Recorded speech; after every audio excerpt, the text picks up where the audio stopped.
8 hours a day of free-to-air New Zealand content is on offer to Pacific countries in a new broadcasting initiative backed by the Ministry of Foreign Affairs and Trade.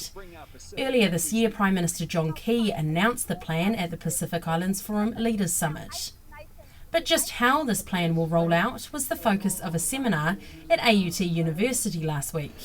New Zealand has a proud image to protect in the Pacific, but the Pacific now is crowded space. For example, over the last 10 to 15 years, the Chinese presence is a lot more pervasive in the Pacific. Broadcasting is a great way for the interests and values that New Zealanders hold dear to be projected into the Pacific. After all, there's an enormous Pasifika community now living in Aotearoa. Pacific and Māori media, educators and community representatives attended the event, including the New Zealand Pacific Heads of Mission. Consultant working on the project, Tony O'Brien, says the initiative is more than just providing content. But of course we want to help them and encourage them to produce more local content. So how we're doing that as part of this initiative is we're giving them camera equipment, camera kits to help them and help encourage them to do more local content in their territories. We're also helping train their operatives, for example, vision switchers, camera operators, bringing them over to New Zealand to help them upskill by interning them with New Zealand broadcasters like Sky, TV3, TVNZ, etc. But there is the question of the kind of content to be broadcasted. I've got no doubt about the sport. I think once you move beyond sport, then the broadcasters are going to have to cultivate interest.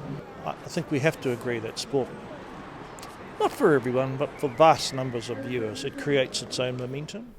As for other programming, but who knows? Shortland Street could turn into something that the aunties might like to watch as well. I think in fairness to the architects of the policy, they're going to have to continually test the preferences of the audiences back home. To gauge Pacific public opinion, an app and website has been set up for audience feedback. And Matua says the interests of the Pacific need to be remembered.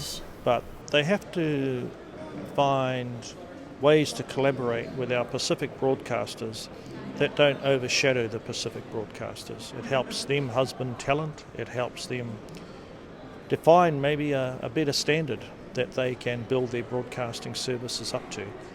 And just avoid showing a big brother image. The next step is to source New Zealand Pacific content. There's not too many in New Zealand, I don't think. And when you look at the population of around 8%, I think there probably should be more. And one source, quite coincidentally, could be AUT. Your organisation, I'm sure we could work with your students. New Zealand High Commissioner in Honiara, Marion Crawshaw, says the plan is needed in the Solomon Islands. It will provide not only a view of New Zealand to Solomon Islanders, but it actually is creating a service that doesn't exist at present. So I think that it actually will encourage Solomon Islands production, because at the moment, as I said, there is really almost nothing in the free-to-air space. So I think that it will actually, create options and spark thinking, I hope, within Solomon Islands. MFAT is currently funding the scheme, but in the future... The answer is it's a 5-year project, and my target is to become self-sustaining by the end of that 5-year period. And I'm looking at ways that we can do that now. The Pacific Cooperation Foundation will run the initiative, with content being available as early as next year. Alistair Cutter for Pacific Media Watch.